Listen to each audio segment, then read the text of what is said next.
And she said, "Aren't you the kid that got me coffee?" No, explain to me, because I had always thought Sony Pictures had Spider-Man. What happened there? One of my favorite insider trading stories ever. So Marvel, the comic book company, had licensed out all of their characters all over to all these different companies. And the weird thing they did was they had it sometimes in their contracts listed as just live action. Others would specify television. Others would specify animation. And others would specify movies. So they had a certain amount of rights to a live action Spider-Man, and they sold that to someone to make a movie. Then they sold the movie rights to another company that went bankrupt. So then they sold it to someone else. But the problem is, in the bankruptcy, those rights were sold to someone else.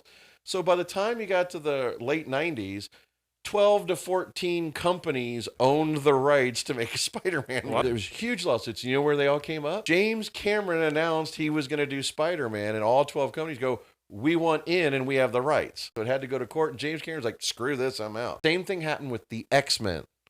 The X-Men were almost as complicated, where 7 or 8 companies had the rights. They all went to court, and it all got worked out to where a federal judge said, "You can get your name on the movie, but you have no power.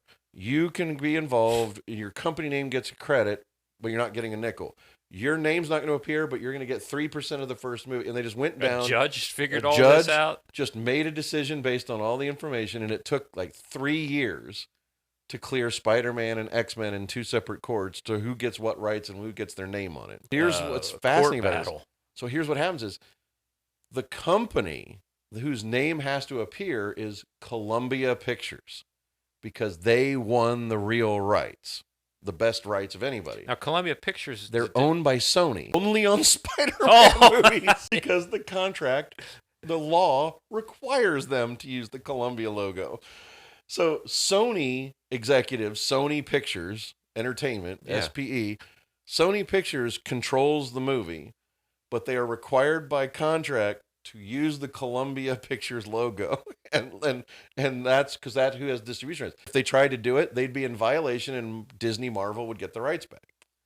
They have to be in production of a Spider-Man live-action film every 4 years, or the rights go back to Marvel. So this one that's coming up, where there's a trailer, then explain to me, it is a Sony picture. So here's my favorite part of the story is, so Sony via Columbia has been making the movies since Sam Raimi 2002.